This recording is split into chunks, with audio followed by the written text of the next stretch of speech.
종목 챔피언 시간입니다. 자, 오늘 이 시간도 김도호 전문가와 함께 이야기 나눠보도록 하겠습니다. 전문가님 반갑습니다. 네, 안녕하세요. 반갑습니다. 네, 이제 추석 연휴 코앞에 두고 있는데 네. 오늘 또 전략 잘 부탁드립니다. 쉬는 사이 좀 마음이 편했으면 좋겠는데요. 네. 자, 어제 우리 시장이 그래도 1%, 코스닥 3% 상승하면서 마감이 됐고 네. 뉴욕 시장에 여러 가지 불확실성 있는데도 불구하고 그래도 부양책 이런 부분이 조금 들어주면서 상승해서 마감됐는데 어떻게 보셨습니까? 뭐 일단 제가 부양책에 대해서는 네. 결과론도 될 거라고 얘기를 계속 들었었고 예. 어제 얘기 들었었는데 미국장이 예. 조금 더 한 번 쓰고 연속성을 좀 줄 거다라고 얘기를 들었었는데요. 맞습니다. 그런 방법이 좀 나왔던 것 같고 네.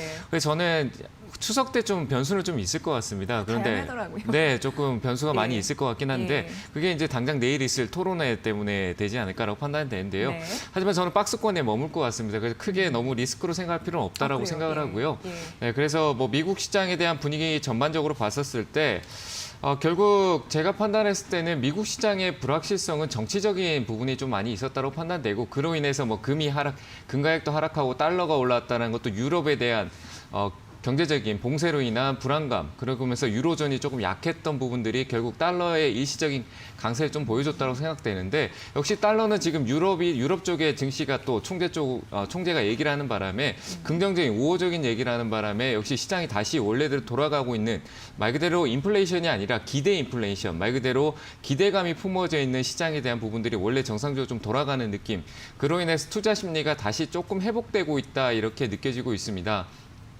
말 그대로 지금 자체는 말 그대로 기대감이 많이 공존돼 있는 시장인데요. 그 시장의 낙폭이 컸던 이유는 그만큼 유동성은 공포에 약하다라고 제가 계속 얘기를 강조하고 있습니다.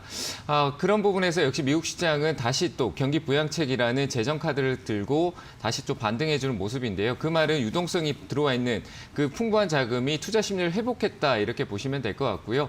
그래서 저는 다시 나스닥이 조금 일부 상승 보여주는데 그 폭을 제가 11,000 선물 기준으로 얘기를 드렸었습니다. 선물 시장 기준으로 봤었을 때 나스닥이 11,500포인트 정도를 얘기 드렸었는데 어제 상승으로 인해서 11,400포인트까지 올라 있는 상황입니다. 그러니까 나스닥의 선물 시장을 영향으로 봤을 때 조금 더 상승할 수 있는 여력은 남아있다고 판단이 되고요. 하지만 11,500포인트 선에서 다시 또 박스권 형태로 혼조세로 왔다 갔다 하는 박스권 흐름 아래쪽으로 역시 다시 열려있는 11,000포인트 부근으로 다시 박스권이 만들어진 추석 기간 내 아마 만들어지지 않을까라고 생각이 되는데요. 만약에 그 경기 부양책에 대한 부분들이 토론회를 통해서 긍정적으로 서로 합의점을 찾을 수 있는 얘기가 나온다라고 했을 때는 위쪽으로 다시 유동성이 풍부해지면서 올라갈 수도 있다. 그 유동성은 또 단기간에 이어질 수도 있다라고 판단되고요. 근데 이 근본적으로 이 시장, 글로벌 시장과 우리나라 시장 전체적으로 무엇을 향해 가고 있냐가 중요하다라고 생각을 합니다. 우리가 추석 전, 지금 우리가 추석 기간 동안 그 이후의 전략이 중요하다라고 생각을 하는데 그 전략은 저는 역시 하나밖에 없다라고 생각합니다. 반도체입니다. 미국이 압박하고 있는 카드, 그 카드가 화웨이 그리고 SMIC, 중국의 압박 카드는 결국 반도체 쪽이다라고 보여지는데 왜 반도체를 압박하고 있냐 이거를 해석해야지만 시나리오가 그려질 수 있다라는 겁니다. 말 그대로 우리나라뿐만 아니라 글로벌 전체에서 IT는 PC, 모바일 그리고 그 다음에 4차 산업의 길을 가고 있습니다. 제가 반도체를 계속 4차 산업으로 얘기했었는데 이 모바일에서 4차 산업으로 가고 있는 이 길에 연관성이 있는 게 바로 테슬라고 그리고 반도체 기업 엔비디아, AMD라고 볼 수가 있는데요. 말 그대로 인텔이 과거 주가에서 지금 현재 이 시장 버블 시장이라고 미국 시장을 얘기한다라고 하면 왜 인텔은 올라오지 못했을까라고 하면은 이 4차 산업에 대한 준비가 되지 않았었던 부분이 결과론적으로 인텔이 주가가 아래쪽으로 방향성을 유지하고 있는 내용이다라고 보시는 게 맞을 것 같고요. 그에 상반돼서 올라오고 있는 흐름. 말 그대로 인텔은 지금 과거에부터 해서 아래쪽으로 이렇게 주가가 맴돌고 있는데 코로나 이후에 이전에 회복하지 못했다라고 보시면 되는데요. 엔비디아 같은 경우는 계속 신고가 영역을 가고 있습니다. 말 그대로 ARM 인수에 대한 부분도 있지만 그 이전에 엔비디아가 해왔던 역할은 파운드리 쪽이었습니다. 말 그대로 비메모리, 4차 산업에 최적화되어 있는 시스템으로 가고 있었고 자율주행의 대표 기업이었기 때문에 이런 주가 흐름이 나왔다. 그럼 이 연속성으로 향후에 미래로 갈 수 있는 길, 화웨이를 왜 차단했을까? 미국이 왜 막고 있을까라고 했을 때 화웨이의 성장에 대한 두려움, 그건 역시 화웨이가 이 자율주행으로 가는 때 통신, 5G에 대한 부분들에 앞서가고 있었기 때문이었다라고 저는 생각합니다. 그래서 거기에 대한 차단 부분, 미래에 대한 부분을 차단하고 미국이 거기에 선도를 하기 위해서는 중국을 압박할 수밖에 없었다. 이런 얘기가 시나리오가 그려진다라고 보여지고요.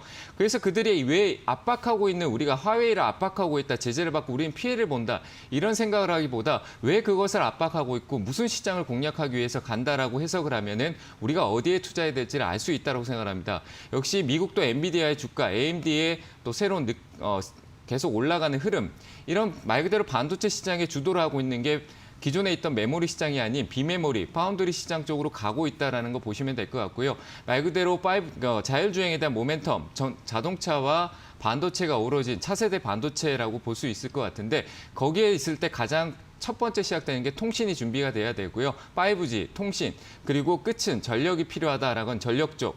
전력이 그린 쪽으로 가고 있다. 자동차도 그린으로 가고 있고요. 전력도 역시 반도체도 차세대 전력 반도체가 나와야 되는 그 흐름을 이미 가고 있고요. 그 관련주들은 이미 신고가를 달리고 있는데 거기에 집중을 하지 않고 있었던 우리의 시장의 흐름이었습니다. 그리고 그 중간에 있는 게 바로 시스템 메모리고요. 우리가 비메모리, 파운드리, 시스템 반도체라고 하죠. 그래서 시스템 반도체 쪽의 흐름으로 가고 있는 시장인데 우리는 계속 거품이 끼어있는 코로나 관련주 그런 쪽으로만 계속 바라보고 있었다는 거죠.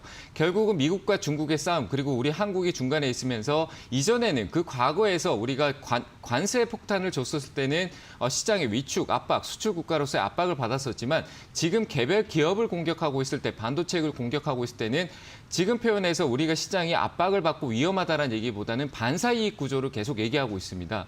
그만큼 반도체 쪽에서 우리가 반사이익을 볼 수 있는 삼성전자, TSMC가 파운드리 시장을 어떻게 보면 양분하고 있다고 하지만 TSMC가 워낙 압도적으로 앞서 나가고 있는데 그 간격을 좁히고 있는 게 결국 우리나라 기업 삼성전자라고 보시면 될 것 같고요. 그로 인해서 저는 앞으로 지금 추석 이후의 시장에서 다른 거 볼 거 없습니다. 그냥 반도체를 계속 봐야 되고요. 자동차에 대한 부분들은 그린 뉴딜 정책에서 포함돼서 가는데 그 펀드에 포함되어 있는 정책 중에 가장 핵심이 바로 차세대 반도체, 시스템 반도체를 얘기하는 겁니다. 그래서 저는 삼성전자 중심으로 해서 그 아래에 있는 파운드리 기업들을 살펴보신다라면은 당장 추석 이후가 아니고요. 몇 년 동안 그쪽에서 많은 관점들을 찾으면서 이익 구조를 가져갈 수 있다고 판단되니까 추석 이후에는 다른 쪽 테마는 보너스 스테이지라고 제가 표현을 많이 하고 있는데 테마는 개별로 단기적인 대응에 그 이슈가 왔을 때 그 단기적인 대응이 필요한 대응으로 가면 됩니다.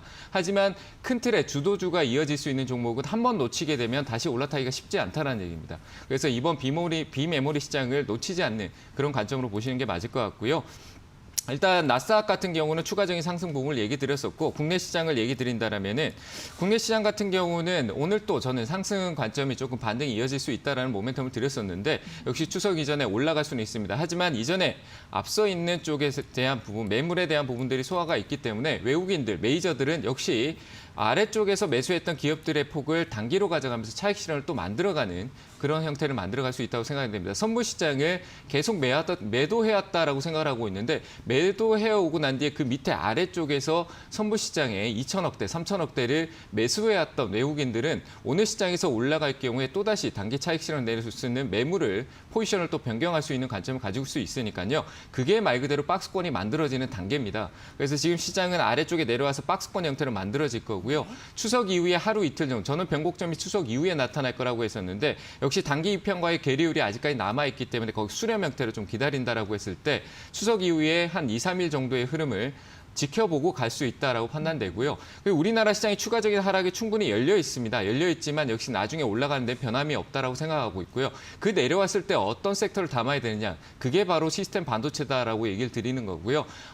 테마주는 내려왔을 때 다시 회복하는 이슈를 다시 받지 못하면 올라가기가 어렵습니다. 말 그대로 진단키트나 코로나 관련돼 있는 그리고 오늘 이슈가 될 수 있는 뭐 요오드 용액에 관한 부분들 그런 관련주들은 오늘 단발성에 올라가고 추석 이후에 내려가게 되면은 다시 올라오기 힘들다는 겁니다. 그런 종목을 따라가기보다는 좀 안정적이고 우량하고 그리고 미래에 대한 가치를 좀 확인하고 따라갈 수 있는 2025년 전기차가 만들어진다. 그때까지 생각을 했었을 때 역시 자율주행 모멘텀도 그 안에 계속 이어질 수 있다. 그 안에 많은 통신, 전력 반도체, 차세대 반도체가 접목이 돼야 전기차 시장의 구축이 가격이 비싸더라도 살 수 있는 거는 그런 시스템이겠죠. 그런 쪽으로 열릴 수 있으니까요.